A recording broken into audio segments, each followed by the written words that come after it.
வாசிங்க. கர்த்தரை நம்புகிறவர்கள் கர்த்தரை நம்புகிறவர்கள்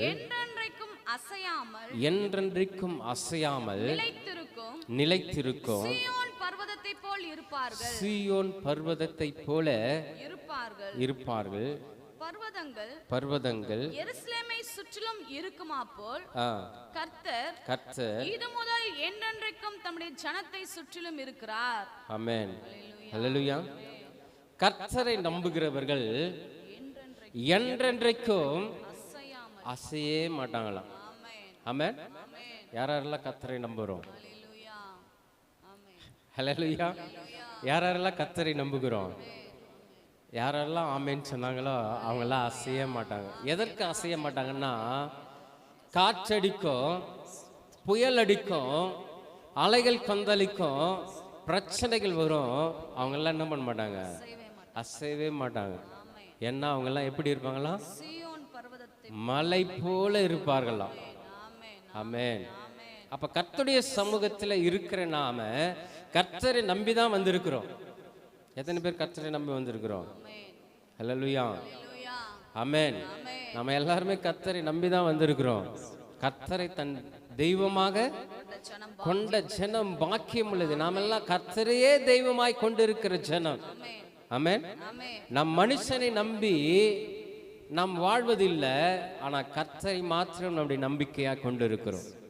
ஆமென். ஆமென் இல்லையா? ஆமென் சொல்லவே மாட்டேன்ற பாருங்களேன். ஆமென் சொன்னாதான் ஆண்டவராக இயேசு கிறிஸ்துவை அங்கீகரிக்கின்ற அர்த்தம்.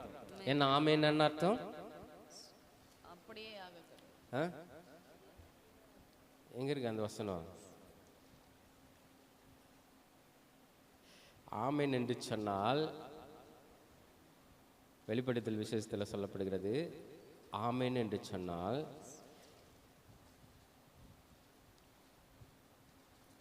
3வது அதிகாரம் 14வது வசனத்தில் சொல்லப்படுகிறது. லவோதிக்கேயா சபையின் தூதனுக்கு நீ எழுத வேண்டியது என்னவெனில் உண்மையும் சத்தியமும் உள்ள சாட்சியும் தேவனுடைய சிருஷ்டிக்கு ஆதியுமாய் இருக்கிற ஆமென் என்பவர் சொல்லுகிறதாவது. ஆமென் என்ன அர்த்தம்? உண்மையுள்ளவர். ஆமென் என்ன அர்த்தம்? சத்தியம் உள்ளவர். ஆமென் என்ன அர்த்தம்? சத்தியத்திற்கு சாட்சியா இருப்பவர். ஆமென் என்ன அர்த்தம்?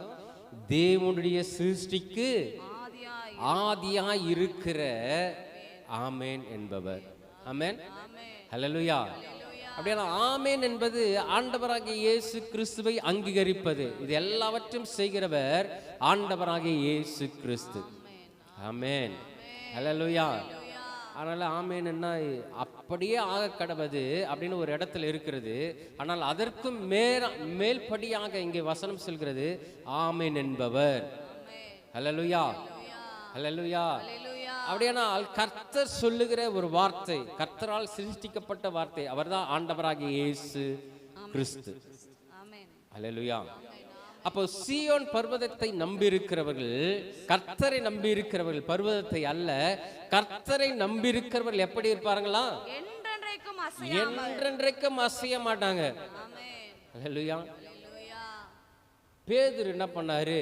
காற்றை பார்த்தவிட, ஆண்டவரே நீரே ஆனால் நான் என்ன பண்ணா?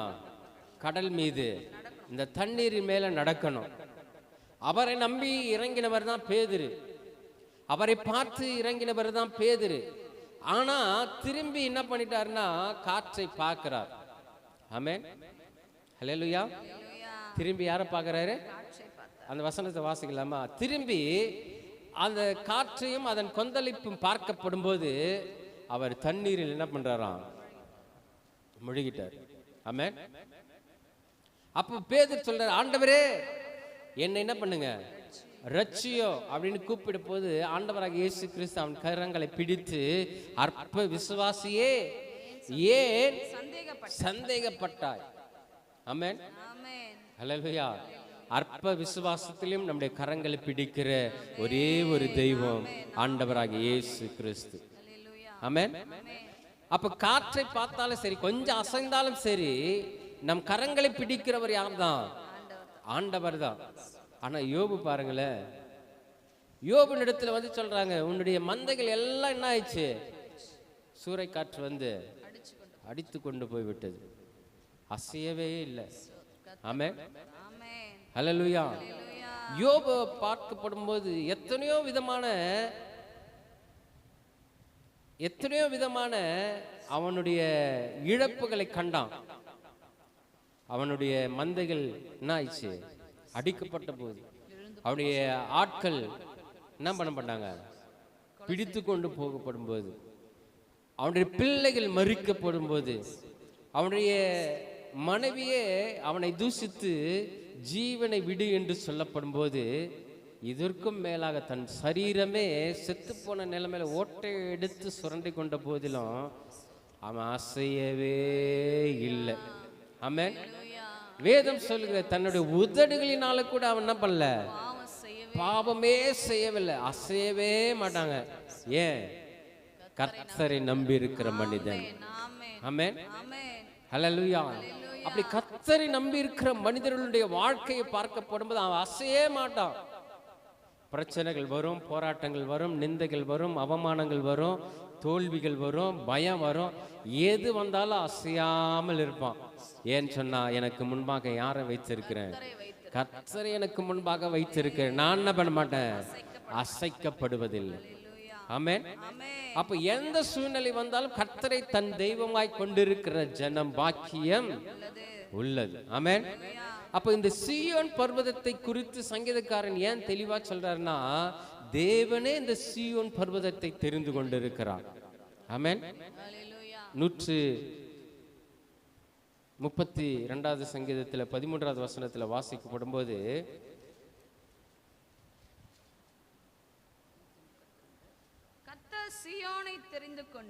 கர்த்தர் யாரை தெரிந்து கொண்டாரா, சீயோனை தெரிந்து கொண்டு அது தமக்கு வாசஸ்தலமாய் இருக்கும்படி விரும்பினார், அதை தமக்கு வாசஸ்தலமாக இருக்கும்படி விரும்பினார். இது என்றென்றைக்கும் நான் தங்கும் இடம், இது என்றென்றைக்கும் அவர் தங்குகிற இடமாய் மாற்றுகிறார்.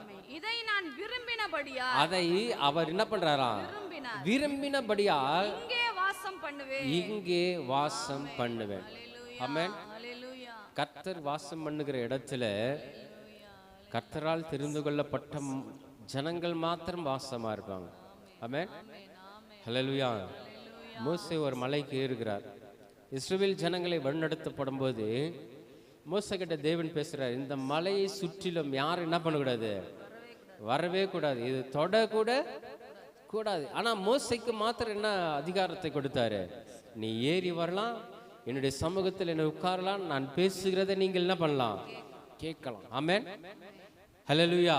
அப்ப அவர் தெரிந்து கொள்ளப்பட்ட ஜனங்களுக்கு, அவர் தெரிந்து கொள்ளப்பட்ட பிள்ளைகளுக்கு மாத்திரம் அந்த பர்வதத்தை வாசஸ்தலமாய் வைத்திருக்கிறார். ஏன்னா அவர் தங்குகிற இடம், அவர் வாசமாய் இருக்கிற இடம், அவர் நேசிக்கிற ஒரு இடம். ஆமென். அது சீயோன் பர்வதமாய் இருந்தது. ஆமென், ஹல்லேலூயா. அதே போல தாவீது என்ன பண்ணாருனாக்கா, 2 சாமுவேல் புத்தகத்தில் 5வது அதிகாரத்தில் 7வது வசனத்தில் சொல்றாரு, தாவீது ராஜா எபேசியரிடம் இருந்து அடித்து அதை பிடித்து அதை என்ன பண்ணாருன்னா தன் கோட்டையாக மாற்றினார்.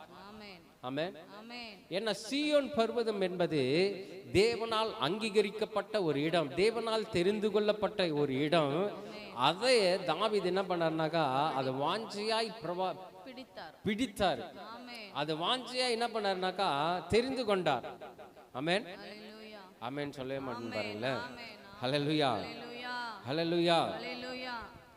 அப்ப நம்முடைய வாழ்க்கையில எதை பிடித்து கொள்ள வேண்டுமோ அதை பிடித்து கொள்ள வேண்டும். நாம் கர்த்தரை எப்படி பிடித்து கொள்ளணும், நம்புகிற ஜனங்களாய், நாம் கர்த்தரை நேசிக்கிற பிள்ளைகளாய், கர்த்தருடைய சமூகத்தில் வாழ்கிற வாழ்க்கை உடையவர்களாய் நாம் இருக்க வேண்டும். ஆமென், ஹல்லேலூயா. அப்ப கர்த்தரை நம்புகிற மனுஷன் எப்படி இருப்பான்? இதுவரைக்கும் நாம கர்த்தரை என்ன பண்ணதில்லை, பார்த்தது இல்லை, முகமுகமாய் தரிசித்தது இல்லை. ஆனா வேத வசனங்கள் மூலமாய் கர்த்தரை நாம் என்ன பண்றோம், பார்க்கிறோமா இல்லையா? ஹல்லேலூயா, ஹல்லேலூயா.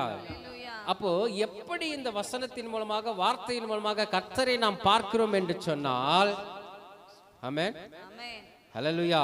ஹல்லேலூயா. எப்படி நாம் இந்த வார்த்தையை நாம் பார்க்கிறோம், இந்த வசனத்தை கர்த்தரை நாம் பார்க்கிறோம் என்று சொன்னால், ஒரு விசுவாசத்தினாலே கர்த்தரை நாம் என்ன பண்றோம், பார்க்கிறோம். பார்க்கிறவர்களா இருக்கிறோம். ஆமென். ஆமென். நமக்குள்ள ஒரு விசுவாசம் உண்டு. என்னன்னு உண்டு? கர்த்தர் இருக்கிறார். கர்த்தர் என்று ஒருவர் இருக்கிறார். ஆமென். அவரை நம்புகிறவர்கள் ஒருபோது என்ன பண்றதில்லை, கைவிடப்படுவதில்லை. கைவிடப்படுவதில்லை என்ற ஒரு நம்பிக்கை நமக்கு உண்டு. ஆமென். அதுதான் விசுவாசம். ஆமென். ஆமென். ஆமென். அதனால தான் எபிரேயர் நிருபத்திலே 11வது அதிகாரம் 1வது வசனத்தில் சொல்லப்படுகிறது, விசுவாசமானது நம்பப்படுகிறவர்களின் உறுதியும் உறுதியும் காணப்படாதவர்களின் நிச்சயமாய் இருக்கிறது. நமக்கு ஒரு நிச்சயம் உண்டு. ஆமென். ஆமென். ஆமென். நமக்கு ஒரு நிச்சயம் உண்டு. நமக்கு ஒரு நிச்சயம். நிச்சயம் உண்டு. அந்த நிச்சயத்திற்கு அளவே கிடையாது. அந்த நிச்சயத்திற்கு, அந்த நம்பிக்கைக்கு ஒரு அளவுகோலே கிடையாது. எப்படி யோபு வாயினால கூட தூசிக்கப்படலையோ, அசையாமல் இருந்தாலோ, அதே போல நமக்கு ஒரு நம்பிக்கை உண்டு. கர்த்தர் எல்லாவற்றையும் என்ன பண்ணுவாரு, சொல்லுங்களேன், கர்த்தர் எல்லாவற்றையும் பார்த்துக்கொள்வார். பார்த்துக்கொள்வார். ஆமென். என் பிள்ளைக்கு எது தேவை, கர்த்தர் பார்த்துக்கொள்வார். ஆமென். என் குடும்பத்திற்கு எது தேவை, கர்த்தர் பார்த்துக்கொள்வார். எனக்கு எது தேவை, கர்த்தர் பார்த்துக்கொள்வார். நம்முடைய சபைக்கு எது தேவை, கர்த்தர் பார்த்துக்கொள். பார்த்துக்கொள்வார். நம்பப்படுகிறவர்களின் உறுதியும் காணப்படாத இப்பேற்பட்ட விசுவாசத்தை உடையவன் தான் கர்த்தரை நம்புகிற ஒரு மனுஷன். ஆமென். ஆமென். ஆமென். அவன் தான் என்ன பண்ண மாட்டான், அசையாமல். சொல்லுங்களேன், அசையவே மாட்டான். ஆமென். ஆமென். ஆமென். ஹல்லேலூயா. ஹல்லேலூயா. அப்ப மனுஷனை நம்பி நாடுகிறவர்கள் எப்படி இருப்பாங்க சொன்னா, எரேமியா தீர்க்கதரிசியின் புஸ்தகத்தில் சொல்லப்படுறது 17வது அதிகாரம் 5வது வசனத்தில் சொல்லப்படுகிறது.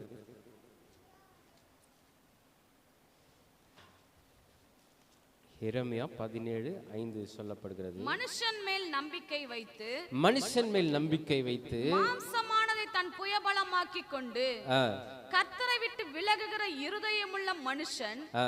சபிக்கப்பட்டவன் என்று கர்த்தர் சொல்லுகிறார். அப்ப கர்த்தரை விட்டு மனுஷன் மேல் நம்பிக்கை வைத்து, இன்னைக்கு நிறைய பேரோட வாழ்க்கை எப்படி நோக்கி போகுதுன்னா, மனிதர்களை நம்பி நம்பி என்ன பண்றாங்க, ஏமாந்து போற வாழ்க்கையா இருக்கிறது. ஆமென். ஆமென். எத்தனை பேர் மனிதர்கள் நம்பி ஏமாந்து இருக்கிறாங்க அவங்களுக்கு தான் தெரியும். ஹல்லேலூயா. ஹல்லேலூயா. ஹல்லேலூயா. ஹல்லேலூயா. எத்தனை பேர் தன் எஜமானை நம்பி, மனுஷனை நம்பி ஏமாந்தவர்கள் எத்தனையோ பேர். எத்தனையோ பேர் தன் கம்பெனியை நம்பி ஏமாந்தவர்கள் எத்தனையோ பேர். எத்தனையோ பேர் என்னுடைய வேலை தான் எனக்கு முக்கியம், அதன் மீது நம்பிக்கை இருக்கிற மனிதர்கள் எத்தனையோ பேர். ஆமென். நல்லா நாம புரிஞ்சுக்கணும். பணம் இன்றைக்கு வரும், அடிந்து போகும். வேலை இன்னைக்கு வரும், மறுநாள் என்ன பண்ணலாம், வேற வேலையை செய்யலாம், கர்த்தர் ஆசீர்வதிப்பார். ஆனா மனிதர்களை நம்பி மோசம் போறது ரொம்ப வீணான வாழ்க்கை. ஆனா கர்த்தரை தெய்வமாய் கொண்டிருக்கிற ஒரு வாழ்க்கை இருக்குது பாத்தீங்களா, அதுதான் அசைக்க முடியாத ஒரு வாழ்க்கையா இருக்கிறது. ஆமென். ஹல்லேலூயா. ஹல்லேலூயா. ஹல்லேலூயா. அதனால்தான் வேதம் சொல்லுகிறது, மனுஷன் மேல் நம்பிக்கை வைத்து மாம்சமானதை தன் புயபலமாக்கிக் மாம்சமானது, அதுதான் என்னுடைய பலன், அதுதான் என்னுடைய புயம், அதுதான் என்னுடைய நம்பிக்கை என்று கொண்டிருக்கிற கொண்டு ஆ, கர்த்தரை விட்டு விலகுகிற கர்த்தரை விட்டு விலகுகிற இருதயமுள்ள மனுஷன். இருதயம். ஆமென். ஹல்லேலூயா. எல்லாரும் இங்க தான் உட்கார்ந்து இருப்பாங்க. சபைக்கு போனா, ஐயோ நான் சபைக்கு என்ன பண்ணி ஆகணும், போயே ஆகணும், நான் சபையில உட்காரணும், தேவனுடைய வசனத்தை கேட்கணும், தேவனை பாடணும், கர்த்தரை உயர்த்தணும், நான் துதிக்கணும், நான் போற்றணும் அப்படின்னு நினைப்பாங்க. ஆனா பாடி மட்டும்தான் இங்க இருக்கும், பிரசன்ட்ல இருக்கும். ஆனா இருதயம் எல்லாம் எங்க இருக்கும், இருதயம் எல்லாம் எங்க இருக்கும், வேற எங்கேயோ இருக்கும். ஆமென். அப்போ கர்த்தரை விட்டு விலகுகிற இடம் எங்கன்னாக்கா, புறஜாதிகள் அல்ல, புறஜாதியான மக்கள் அல்ல, நாம் தான் என்ன பண்றோம்னா, கர்த்தருடைய சமூகத்துல வந்து உட்கார்ந்தோம், நம்முடைய இருதயம் எங்க இருக்கு, கர்த்தருடைய சமூகத்தை விட்டு விலகி போகிறது. ஆமென். இது யாருக்கோ அல்ல, நமக்கு. ஆமென். ஹல்லேலூயா. அப்போ நம்முடைய நம்பிக்கை எங்க இருக்க வேண்டும், கர்த்தர் மேலே இருக்க வேண்டும். ஹல்லேலூயா. ஹல்லேலூயா. ஹல்லேலூயா. ஹalleluya. அப்ப கர்த்தர் மேலே அதே அதிகாரத்தில் சொல்லப்படுகிறது, 17வது அதிகாரம் மேல் நம்பிக்கை 7வது வசனம் சொல்லப்படுகிறது. கர்த்தர் மேல் நம்பிக்கை வைத்து நம்பிக்கை வைத்து கர்த்தரை தன் நம்பிக்கையாக கொண்டிருக்கிற கர்த்தரை தன் நம்பிக்கையாக கொண்டிருக்கிற மனுஷன் பாக்கியவான். பாக்கியவான், ஆசீர்வதிக்கப்பட்டவன். ஆமென். அவன் எப்பேற்பட்ட வாழ்க்கை வாழ்வான் என்று சொன்னால், அவன் தண்ணீர் அண்டையிலே அவன் தண்ணீர் அண்டையிலே நாட்டப்பட்டதும் நாட்டப்பட்டதும். கால்வாய் ஓரமாய் தன் வேர்களை விடுகிறதும். எது ஓரமா? கால்வாய் ஓரம். கால்வாய் ஓரமாய் தன் வேர்களை விடுகிறதும். உஷ்ணம் வருகிறதை காணாமல் உஷ்ணம் வருகிறதை காணாமல். இலை பச்சையாய் இருக்கிறதும். இலையெல்லாம் எப்படி இருக்குமா? பச்சையாய். பச்சையாய் இருக்கிறதையும். மழை தாழ்ச்சியான வருஷத்திலும் மழை தாட்சியான வருஷத்திலும் வருத்தமின்றி தப்பாமல் கனி கொடுக்கிறதுமான. வருத்தமின்றி எதை கொடுக்குமா? தப்பாமல் தப்பாமல் கனி கொடுக்குமா? ஆமென் சொல்லுங்களேன். அப்ப நீங்களும் நானும் இந்த இடத்துல இருக்கிறோம், கர்த்தரை நம்பி இருக்கிறோம். நீங்களும் நானும் எப்படி இருக்கிறோம்? இந்த மரத்தை போல செழித்து இருக்கிறோம். ஆமெனா? ஆமென் இல்லையா? ஹல்லேலூயா. அப்போ இந்த மரத்தை போல வாழ்கிற மனுஷன் எப்படி இருப்பான்னா, நீர்க்கால்களின் ஓரமாய் நடப்பட்டு தன் காலத்திலே தன் கனியை தந்து இலை எதிராத இருக்கிற மரத்தை போல் இருப்பான். மரத்தை போல் இருப்பான். நாம் செய்வது எல்லாம். வாய்க்கும். கரங்களை தட்டி கர்த்தருடைய நாமத்திற்கு மகிமை செலுத்துவோமா? நாம் இப்படியாய் வாழ்கிற வாழ்க்கையை தான் கர்த்தர் விரும்புகிறார். உஷ்ணம் வந்தாக்கா இருக்கிற செடி எல்லாமே என்ன ஆயிடும்? காஞ்சி போயிடும், உலர்ந்து போயிடும். ஆமென். இன்று வெயில் காலம் இல்லையா? நீங்கள் இந்த வெயிலில் பார்க்கப்படும் போது, நீங்கள் சுற்றுப்புறத்தில் இருக்கிற இடங்களை பார்க்கப்படும் போது அநேக இடங்கள் என்னவா இருக்கும்? காய்ந்து தீந்து போயிருக்கும். ஆமென். ஹல்லேலூயா. தினமும் தண்ணீர் பாய்ச்சுகிற, தினமும் தண்ணீர் ஊற்றுகிற செடியை பாருங்க, அது செழிப்பாய் இருக்கும். ஹல்லேலூயா. அப்போ தினமும் தண்ணீரை பாய்ச்சுகிறவர் யார் என்று சொன்னால் நம்முடைய தேவனாகிய கர்த்தர். ஆமெனா? ஆமென் இல்லையா? தினமும் நமக்கு நீரூற்றி நம்மை வளர்ச்சி அடைய செய்து நம்மை செழிப்பாய் மாற்ற வேண்டும் என்று சொல்லி விரும்புகிறவர் நம்முடைய தேவனாகிய கர்த்தர். ஆமென். இப்பேற்பட்ட ஜனங்கள் தான் யார் என்று சொன்னால் கர்த்தரை நம்புகிறவர்கள். ஆமென். ஹல்லேலூயா. ஹல்லேலூயா. இப்பேற்பட்டவர்கள் தான் யோபுவை போன்று அசையாமல் இருக்கிறவர்கள். ஆமென். ஆமெனா? ஆமென் இல்லையா? ஹல்லேலூயா. மத்தேயு எழுதின சுவிசேஷம் 7வது அதிகாரம் 24வது வசனத்தில் வாசிக்கப்படும் போது, புயல் வந்தா வாடிடும், புயல் வந்தா கரைஞ்சிடும். ஆகையால் நான் சொல்லிய இந்த வார்த்தைகளை கேட்டு. அதுக்கு மேல இருக்கிற வசனத்தில் வாசிக்கலாமா? அப்பொழுது நான் ஒரு காலம் உங்களை 23. அப்பொழுது நான் ஒரு காலம் உங்களை அறியவில்லை, அக்கிரம செய்கைக்காரரே என்னை விட்டு அகன்று போங்கள் என்று அவர்களுக்கு சொல்லுகிறேன். ஆகையால் நான் சொல்லிய இந்த வார்த்தைகளை கேட்டு, நான் சொல்லிய இந்த வார்த்தைகளை கேட்டு இவைகளின்படி செய்கிறவன் எவனோ, இவைகளின்படி செய்கிறவன் எவனோ அவனை கண்மலையின் மேல் தன் வீட்டை கட்டின புத்தியுள்ள மனுஷனுக்கு ஒப்பிடுவேன். புத்தியுள்ள மனுஷனுக்கு என்ன பண்ணுவனா? ஒப்பிடுவேன். நல்லா கவனிக்கணும்.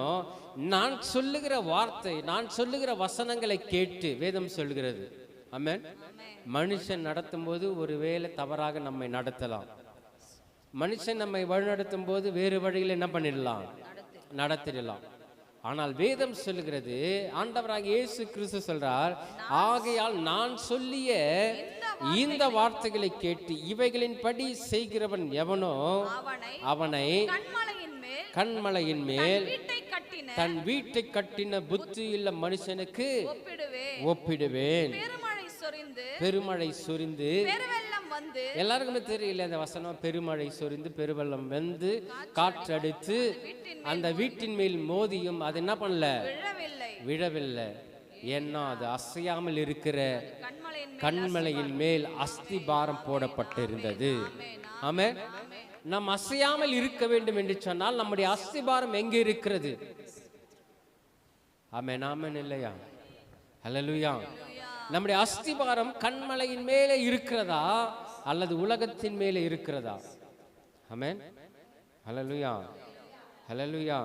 அப்ப அஸ்திபாரம் எங்கு இருக்க வேண்டும்? கண்மலையின் மேலே இருக்க வேண்டும். சீயோன் மீதிலே இருக்க வேண்டும். ஆமென். ஹல்லேலூயா. அப்போஸ்தலர் நடவடிக்கையின் புஸ்தகத்தில் 16வது அதிகாரத்தில் சொல்லப்படுகிறது, பவுலும் சீலாவும் நடு ராத்திரியிலே கர்த்தரை துதித்து பாடினார்கள். ஆமென். ஹல்லேலூயா. பவுலும் சீலாவும் தேவனை ஜெபம் பண்ணி தேவனை துதித்து பாடினார்கள். காவலில் வைக்கப்பட்டிருந்தவர்கள் அதை என்ன பண்ணாங்களாம்? கேட்டுக்கொண்டிருந்தார்கள். சடுதியிலே சிறைச்சாலையின் அஸ்திபாரங்கள் அசையும்படியாக பூமி மிகவும் என்ன பண்ணப்பட்டதாம்? அதிர்ந்தது. ஆனால் பவுலும் சீலாவும் அசையாமல் அப்படியே இருந்தார்கள். அல்லேலூயா, அல்லேலூயா. கர்த்தரை நம்புகிற மனுஷன் இப்படியா இருப்பான். பூமி அதிர்ந்தது, சிறைச்சாலையின் அஸ்திபாரங்கள் அசைந்தது, கதவுகள் எல்லாம் திறவுண்டது, எல்லாருடைய கட்டுகளும் அவிழ்ந்தது, அறுபட்டு போனது. ஆனால் பவுலும் சீலாவும் அசையாமல் தேவனை துதித்துக் கொண்டிருந்தார்கள். ஆமென், ஆமென் இல்லையா? ஹல்லேலூயா. ஏன்னா அவர்கள் யாரை நம்பி துதித்து பாடினார்கள்? கர்த்தரை நம்பி துதித்து பாடினார்கள். ஆமென், ஹல்லேலூயா. அவர்கள் பாடும்போதே ஒரு அசைவு உண்டானது. அது யாருக்கு உண்டான அசைவு? அநேக ஜனங்கள் ரட்சிக்கும்படியான ஒரு அசைவு. போர்ச்சேவரெல்லாம் ரட்சிக்கப்படுகிறாங்க. போர்ச்சேவர் வந்து கேட்குறாங்க, ஆண்டவரே, நான் ரட்சிக்கப்படுவதற்கு நான் என்ன செய்ய வேண்டும்?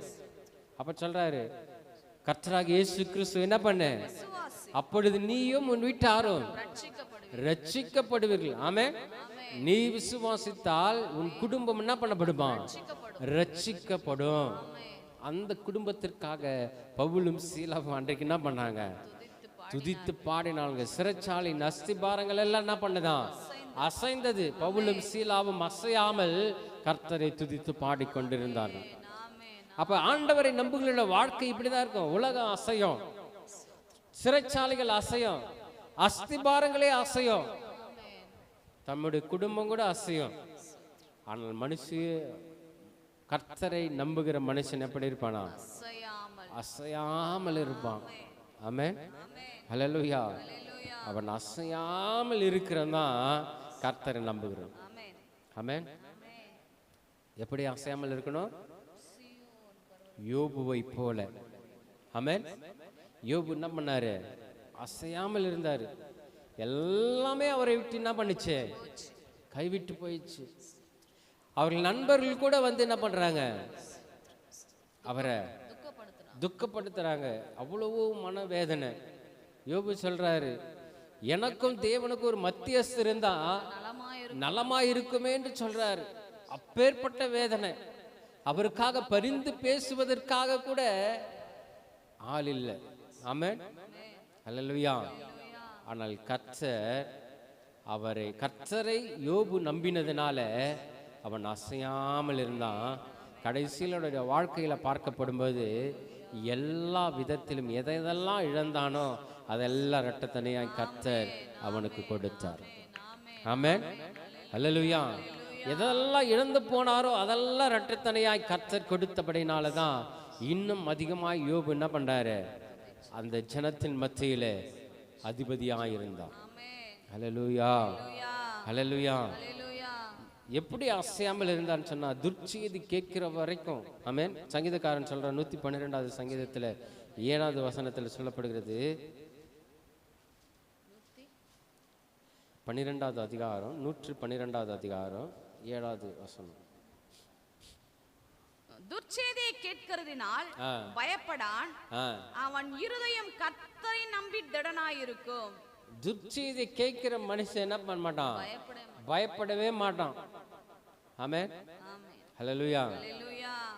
நம்ம நிறைய பேர் பார்ப்போம், ஸ்டேட்டஸ் வைப்பாங்க. காலையில் ஒரு ஸ்டேட்டஸ் இருக்கும், ரொம்ப ஹாப்பியாக இருப்பாங்க. திடீர்னு மத்தியானம் ஒரு ஸ்டேட்டஸ் என்ன பண்ணுவாங்க? மாற்றுவாங்க, கொஞ்சம் சேடாக இருக்கும். ஆமென். திடீர்னு இரவு பார்க்க போடும்போது வேற ஸ்டேட்டஸ் இருக்கும். ஹல்லேலூயா. ஏன்னா அவர்கள் காற்றினால் அசையப்படுகிற நாணலை போல என்ன பண்றாங்க? அசைந்து கொண்டு இருக்கிறார்கள். ஆனா ஒரு சிலர்லாம் ஸ்டேட்டஸே வைக்க மாட்டாங்க. ஒரு சிலர் எல்லாம் போட்டோ வச்சா அதை மாத்தவே ஏன்னா அவருக்கு ஒரு நம்பிக்கை உண்டு. அதுபோல தான் நாம கூட நாம் ஸ்டேட்டஸை மாற்றுகிறவர்கள் அல்ல, ஒரே ஸ்டேட்டஸில் நிலையாய் நிற்கிறவர்கள். ஆமென், அல்லேலூயா. தேவனுடைய சமூகத்திலே நிற்பதை மாத்திரம் தெரிந்து கொண்ட மனநிலை உள்ளவர்கள். ஆமென். எவ்வளவு துர்ச்செய்தி கேட்டாலும் பயப்படவே மாட்டாங்க. ஆமென். எவ்வளவு அதாவது நம்மிடத்திலிருந்து அழிந்து போனாலும் பயப்படவே மாட்டாங்க. என்ன யாரை நம்பி இருக்கிற நாம? கர்த்தரை நம்பி திடனாயிருக்கிறோம். கர்த்தரை நம்பி திடமனதா இருக்கிறோம். ஹல்லேலூயா. நம்முடைய நம்பிக்கை எங்க உண்டு? கர்த்தருடைய பர்வதத்தின் மேலே. நம்முடைய நம்பிக்கை எங்க உண்டு? சீயோன் பர்வதத்தின் மேலே. ஆமென், ஹல்லேலூயா. அப்ப நம்முடைய வாழ்க்கையில நாம் எப்படி இருக்க வேண்டும் என்று சொன்னால், நம்முடைய அஸ்திபாரம் எங்கே இருக்க வேண்டும் என்று சொன்னால் சீயோன் பர்வதத்தின் மேலே இருக்க வேண்டும். ஆமென். நம்ம அஸ்திபாரம் போட்டா மாத்திரம் போதாது. அஸ்திபாரம் போட்டோம், வீடு கட்டிட்டோம் அப்படின்ற மாத்திரம் போதாது. அஸ்திபாரத்தில் நாம் வேர் விடுகிறவர்களா இருக்கணும். ஆமென். அஸ்திபாரத்தில் எப்படி இருக்கணும்? ஆமா, வீடு கட்டும் போது அப்படியே நிலைக்கால் நிற்கும். ஆனா நம்முடைய அஸ்திபாரம் என்னவாய் மாறுன்னு சொன்னா வேர் விடுகிற ஒரு அஸ்திபாரமா இருக்க வேண்டும். ஆமென். அதனால தான் கொலோசியர் நிருபத்தில் சொல்லப்படுகிறது 2வது அதிகாரம் 7வது வசனத்தில் சொல்லப்படுகிறது, நீங்கள் போதிக்கப்பட்டபடியே விசுவாசத்தில் உறுதிப்பட்டு. விசுவாசத்தில் என்ன பண்ணணுமா? உறுதிப்பட்டு. இந்த வசனத்துல நாம கேட்கிறோம், இதுல நாம் உறுதிப்பட்டு ஸ்தோத்திரத்தோடு அதிலே பெருகுவீர்களாக. ஸ்தோத்திரத்தோடு அதில் என்ன பண்ணா?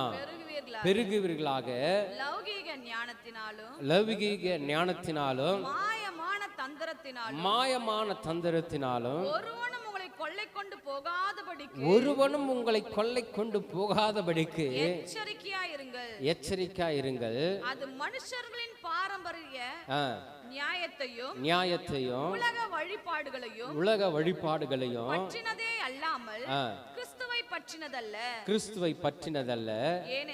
ஏனென்றால் தேவத்துவத்தின் பரிபூரணம் எல்லாம் சரீர பிரகாரமாக அவருக்குள் வாசமாயிருக்கிறது. மேலும் சகல துரைத்தனங்களும் அதிகாரத்துக்கும் தலைவராய் இருக்கிற அவருக்குள் நீங்கள் பரிபூரணமுள்ளவர்களாய் இருக்கிறீர்கள். அல்லாமலும் நீங்கள் கிறிஸ்துவை பற்றும் விருத்த சேதத்தினாலே மாம்சத்துக்குரிய பாவ சரீரத்தை களைந்து விட்டதினால் கையால் செய்யப்படாத விருத்த சேதனத்தை அவருக்குள் பெற்றீர்கள். இல்ல, இந்த வசனத்துல நீங்கள் கிறிஸ்துக்குள்ளாக என்ன பண்ணோம்? இந்த வசனத்து 6 வாசிக்கலாம். நீங்கள் கர்த்தராகிய கிறிஸ்து இயேசுவை ஏற்றுக்கொண்டபடியே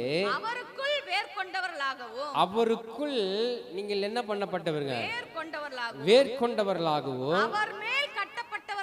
அவர் மேல் கட்டப்பட்டவர்களாகவும் அவருக்குள் என்ன பண்ணமா? சொல்லுங்களேன், நடந்து கொண்டு. ஆகையால் நீங்கள் கர்த்தராகிய கிறிஸ்து இயேசுவை ஏற்றுக்கொண்டபடியே. நிறைய பேர் ஏற்றுக்கொள்வாங்க, ரட்சிக்கப்படுவாங்க, ஞானஸ்தானம் எடுத்துக்கொள்வாங்க, அவ்வளவுதான் நம்முடைய வாழ்க்கை முடிந்ததுன்னு சொல்லி தன்னுடைய வாழ்க்கைக்கு பின்மாற்றமா என்ன பண்ணுவாங்க? போயிடுவாங்க. ஏன்னா நான் ஞானஸ்தானம் எடுத்துட்டேன், நான் இனிமேல் எங்க போயிடுவேன்?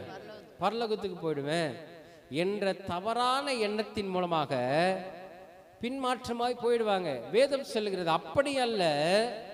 நீங்கள் ஆண்டவராகிய கர்த்தராகிய இயேசு கிறிஸ்துவை ஏற்றுக்கொண்டபடியே அவருக்குள் நீங்கள் என்ன பண்ணனா வேர் விடுகிறவர்களா இருக்கணும். ஆமென். எப்படி ஒரு மரம் நீர்க்கால்கள் ஓரமாய் நடப்பட்டு வேர் விடுகிறதோ அது போல நீங்கள் என்ன பண்ணணும்? வேர் விடுகிற வாழ்க்கையை வாழ வேண்டும். தன்னுடைய அஸ்திபாரம் மலைதான், நம்முடைய அஸ்திபாரம் கண்மலை தான். ஆனா அந்த கண்மலையிலும் வேர் விடுகிற வாழ்க்கையை நாம் வாழ வேண்டும். ஆமென்.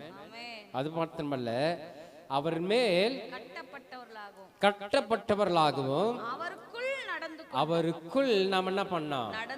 நடந்து கொண்டு நீங்கள் போதிக்கப்பட்டபடியே நாம போதிக்கப்பட்டபடியே விசுவாசத்தில் உறுதிப்பட்டு. எதுல உறுதிப்படணும்? ஆமா, நிறைய பேருக்கு என்ன தொந்தரவுன்னு சொன்னா, என்ன காரியம் பாதிக்கப்படுதுன்னு சொன்னா, வேத வசனத்தை போதிக்கிற போதனையிலிருந்து விலகி மனுஷனை என்ன பண்ணுவாங்க? பின்பற்றுவார்கள். ஆமென். நல்லா கவனிக்கணும். இங்க வேத வசனங்களை கேட்டாலும் இந்த வசனங்களை நாம குறித்து கொள்கிறோம் இல்லையா, இதை கொண்டு போயிட்டு நாம என்ன பண்ணோம்? ஆராய்ந்து பார்க்க, இவர் சரியா சொல்றாரா தவறா சொல்றாரா? ஆமென். அப்பதானே நம்ம கிறிஸ்துக்குள்ளாக என்ன பண்ண முடியும்? வேர் விட முடியும். அப்பதானே நம்முடைய வாழ்க்கை கிறிஸ்துக்குள்ளாக என்ன பண்ண முடியும்? நடக்க முடியும். ஆமென். ஆமென். ஆமென் இல்லையா? எல்லாரும் இங்க தானே இருக்கீங்க? ஹல்லேலூயா, ஹல்லேலூயா. ஏன்னா வேத வசனம் சொல்லுகிறது, அவரை ஏற்றுக்கொண்டபடியே அவருக்குள்ளாக என்ன பண்ணோம்? வேறு கொண்டவர்களாகியும் அவர் மேல் கட்டப்பட்டவர்களாகியும் அவருக்குள் நடந்து நீங்கள் போதிக்கப்பட்டபடியே எதில் உறுதிப்படணும்?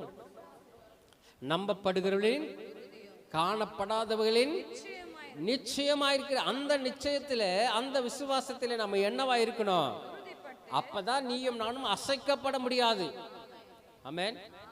அப்பதான் நீயும் நானும் அசைக்கப்படாமல் இருக்க முடியும். யாரும் நம்மை அசைக்கவும் முடியாது. ஆமென். என்ன கர்த்தரை தன் தெய்வமாய் கொண்டிருக்கிற ஜனம் பாக்கியம் உள்ளது. ஆமென். கர்த்தரை நம்பிக்கையாய் அதாவது கர்த்தரை நம்புகிறவர்கள் என்றென்றைக்கும் அசையாமல் நிலைத்திருக்கும் சீயோன் பர்வதத்தை போல அசையாமல் இருப்பாங்க.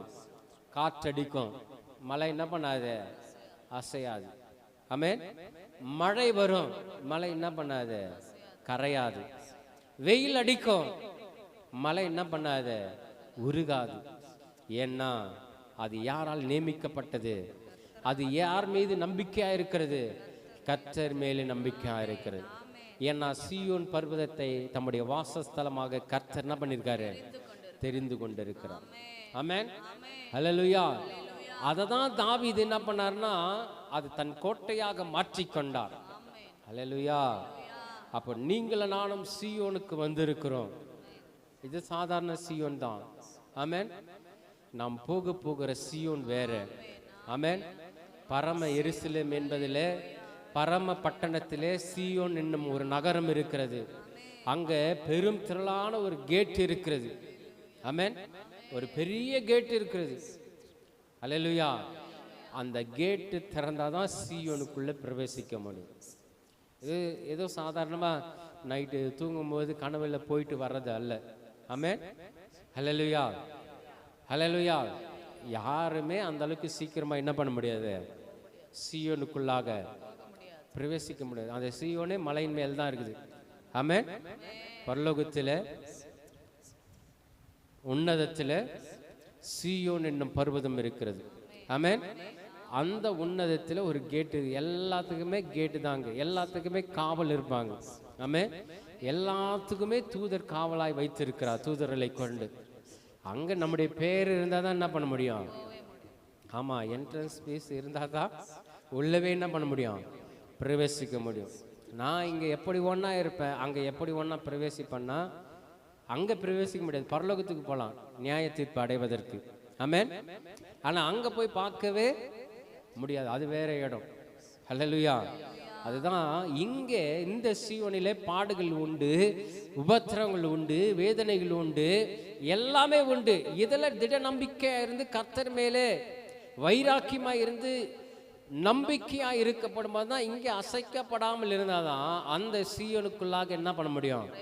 பிரவேசிக்க முடியும். ஆமென். வேத வசனம் சொல்லுது, பர்வதங்களே எந்த வசனம்? சங்கீதங்கள் பகுதியில் சொல்லப்படுகிறது. வாசல்களே திறவுங்கள், அநாதி தேவன் அநாதி கதவுகளே உயரங்கள், மகிமையின் ராஜா என்ன பண்ணுவாரு? உட்பிரவேசிப்பார். அந்த முதல் வசனத்தில் வாசிக்கலாமா? சங்கீதம் 24. வாசல்களே வாசல்களே உங்கள் தலைகளை உயர்த்துங்கள், உங்கள் தலைகளை உயர்த்துங்கள், அநாதி கதவுகளே அநாதி கதவுகளே உயருங்கள், உயருங்கள், மகிமையின் ராஜா உட்பிரவேசிப்பார். மகிமையின் ராஜா உட்பிரவேசிப்பார். யார் இந்த மகிமையின் ராஜா? யார் இந்த மகிமையின் ராஜா? அவர் வல்லமையும் அவர் வல்லமையும் பராக்கிரமுள்ள கர்த்தர். அவர் பராக்கிரமுள்ள கர்த்தர். கர்த்தர். அவர் யுத்தத்தில் பராக்கிரமுள்ள கர்த்தராமே. அவர் யுத்தத்தில் பராக்கிரமுள்ள கர்த்தராமே. கர்த்தராமே. ஆமென். கர்த்தர் வரும்போது யார் சொல்லணும்? அங்க இருக்கிற தூதன் சொல்லணும். என்னன்னு சொல்லணும்? வாசல்களே உயருங்கள். ஆமென். அவர் வந்தாவே ஒரு பாஸ்வேர்டு இருக்குது. அந்த பாஸ்வேர்டு சொன்னாதான் அந்த கதவை என்ன ஆகும்? திறக்கும். ஆனா இன்றைக்கு நிறைய ஊழியக்காரங்க என்ன பண்றாங்க? தவறா நினைக்க வேண்டாம். நிறைய பேர் என்ன பண்றாங்க? பரலோகத்துக்கு போன அங்க இப்படி நடந்தது, அங்க அப்படி நடந்தது, ஆண்டவரை பார்த்தேன், அவர் என்கிட்ட பேசுறாரு அப்படின்லாம் சொல்றாங்க. அதெல்லாம் ரொம்ப முற்றிலும் தவறு. வேதம் சொல்லுகிறது, அவர் பிரவேசிப்பதற்காகவே ஒரு தூதன் சொல்ற, வாசல்களே உயருங்கள், அநாதி கதவுகளே என்ன பண்ணுங்க? உயருங்கள். மகிமையின் ராஜா உட்பிரவேசிப்பார். மகிமையின் ராஜா என்ன பண்ணுவாரு? உட்பிரவேசிப்பார். யார் இந்த மகிமையின் ராஜா? அவர் வல்லமையும் பராக்கிரமும் உள்ள கர்த்தர். யுத்தத்திலே பராக்கிரமுள்ள கர்த்தராமே. ஆமென். அவர் எந்த பராக்கிரமம் செய்தார்னா, இங்க வந்து உனக்காக எனக்காக ரத்தத்தை சிந்தினார். இப்பேற்பட்ட வல்லமையுடைய தேவன் யுத்தத்திலே வல்லவர். ஆமென். பாவத்தை மேற்கொள்ளும்படி நமக்கு அதிகாரத்தை கொடுத்த வல்லவர். ஆமென். பாவத்திலிருந்து நம்ம விடுதலையாக்கி நீயும் நானும் பரிசுத்தமாய் வாழ வேண்டும் என்று சொல்லி விரும்புகிற கர்த்தர். ஆமென். சொல்லவே மாட்டோம். ஹல்லேலூயா. நீங்களும் நானும் பரிசுத்த வாழ்க்கைக்கு தெரிந்து கொள்ளப்பட்ட ஜனமாய் இருக்க வேண்டும் என்று தாயின் கருவிலே உருவாகும் முன்னே பெயர் சொல்லி அழைத்த கர்த்தர். ஹல்லேலூயா. இந்த வாழ்க்கையிலிருந்து, இந்த உலகத்தின் வாழ்க்கையிலிருந்து நம் பரலோகத்திற்கு எடுத்துக்கொள்ளப்பட வேண்டும் என்று சொன்னால், இந்த சீயோனுக்குள்ள பிரவேசிக்க வேண்டும் என்று சொன்னால், அங்கே இருக்கிறதான தூதர்கள் சொல்லுவாங்க, இவர்கள் ஆட்டுக்குட்டியான ஒரு ரத்தத்தை தோய்த்து கொண்ட வெளுக்கப்பட்டவர்கள் என்று அவருக்கு சொல்லணும். அப்பதான் கதவு திறக்கப்படும். ஆமென். நீங்களும் நானும் உட்பிரவேசிக்க வேண்டும் என்று சொன்னால், கர்த்தருடைய ரத்தம் இல்லாமல், நம்முடைய ஆவி ஆத்மா சரீரத்திலே பரிசுத்தம் இல்லாமல் எங்க போய் பிரவேசிக்க முடியாது? பரலோக ராஜ்யத்திற்குள்ளாக பிரவேசிக்க முடியாது. இதில் பிரவேசிக்க வேண்டும் என்று சொன்னால் ஒரே ஒரு ரத்தம், ஆட்டுக்குட்டியான ஒரு ரத்தம். ஆமென். ஹல்லேலூயா. இந்த ரத்தத்தை கொண்டு தோய்த்து வெளுத்தவர்கள் தன்னுடைய ஆவியில ஆத்மாவிலே சரீரத்தில் குற்றமுற்றவர்களாய் இருந்தால் மாத்திரமே அந்த இடத்துல என்ன பண்ண முடியும்? பிரவேசிக்க முடியும். அதனால நாம் அசைக்கப்படாது இருக்க வேண்டும் என்று சொன்னால், நம் மலைமே இருக்கிற பட்டணம் போல் இருக்க வேண்டும் என்று சொன்னால், நாம் உலகத்துக்கு ஒளி வீசுகிற ஒளியாய் இருக்க வேண்டும் என்று சொன்னால், கர்த்தரை நம்பிக்கையாக கொண்டிருக்க வேண்டும். ஹல்லேலூயா. எப்படி இருக்க வேண்டும்? 125வது சங்கீதத்தில் முதல் வசனத்தில் சொல்லுது, கர்த்தரை நம்புகிறவர்கள் என்றென்றைக்கும் அசையாமல் நிலைத்திருக்கும் சீயோன் பர்வதத்தை போல் இருப்பார்கள். பர்வதங்கள் எருசலேம் சுற்றிலும் இருக்குமா போல் கர்த்தர் இது முதல் ஜனத்தை சுற்றிலும் இருக்கிறார். உன்னையும் என்னையும் சுற்றிலும் இருக்கிறார் கர்த்தர். ஆமென். ஹல்லேலூயா. எல்லாரும் இங்க தானே இருக்கீங்க? ஒரு அல்லேலூயா சொல்லுவோமே. ஹல்லேலூயா. அப்போ எந்த பிரச்சனை வந்தாலும், எந்த சோதனை வந்தாலும் நாம் எப்படி இருக்க வேண்டும்? அசையாமல் இருக்கணும். 46வது சங்கீதத்தில் 10வது வசனத்தில் சொல்லப்படுகிறது, அமர்ந்திருந்து நானே தேவன் என்று என்ன பண்ணுங்க? அறிந்து கொள்ளுங்க. ஆமென். நீங்கள் சும்மா இருங்க, அமர்ந்திருங்க. நம்பிக்கை மாத்திரம் யார் மேலே இருக்கணும்? கர்த்தர் மேலே இருக்கணும். ஆமென். நம்முடைய நம்பிக்கை மாத்திரம் கர்த்தர் மீது வைக்கப்படும் போது நீங்களும் நானும் அசைக்க முடியாத ஒரு சீயோன் பர்வதத்தை போல இருப்போம். ஆமென். ஹல்லேலூயா, ஹல்லேலூயா. அதனால நம்முடைய நம்பிக்கை நாம் எப்படி இருக்க வேண்டும் என்று சொன்னால், நம்முடைய அஸ்திபாரம் கிறிஸ்துவின் மேலே இருக்க வேண்டும். கிறிஸ்துவின் மேலே இருந்தால் மாத்திரம் போதாது, நாம் வேர் விடுகிறவர்களாய், கிறிஸ்துவுக்குள்ளாக வேர் விடுகிறவர்களாய் இருக்க வேண்டும். அப்படி வேர் விடுகிற வாழ்க்கை வாழ்ந்தால் மாத்திரம் போதாது, நாம் அமர்ந்திருந்து கர்த்தரே தேவன் என்று நாம் என்ன பண்ணோம், அறிந்து கொள்ளுகிற ஒரு வாழ்க்கையை வாழ வேண்டும். ஹல்லேலூயா. அப்படி வாழப்படும்போது தான் நீங்கள் நானும் என்ன பண்ண முடியாதான், சைலண்டா இருக்க முடியும். ஆமென். ஹல்லேலூயா. யாராவது வந்து தொட்டாவேன்றாங்க, என்ன பண்றாங்க இன்றைக்கு? ஆமா, அசைஞ்சிடுறாங்க. யாராவது வந்து ஒருவரை தள்ளினால் என்ன பண்ணிடுறாங்க, விழுந்துடுறாங்க. யாராவது ஒருத்தர் நமக்கு குடும்பத்துக்கு விரோதமாக எழுந்து ஏதாவது ஒரு காரியம் செய்தாவே என்ன பண்றாங்க, அந்த குடும்பமே அசைந்து போகிறது. ஆனால் நீங்களும் நானும் இதுவரைக்கும் கர்த்தரையே நம்பி இருக்கிறோம், இனிமேலும் கர்த்தரையே நம்பி இருப்போம். நாம எப்படி இருப்போம்னா அசையாமல் இருப்போம். ஹல்லேலூயா.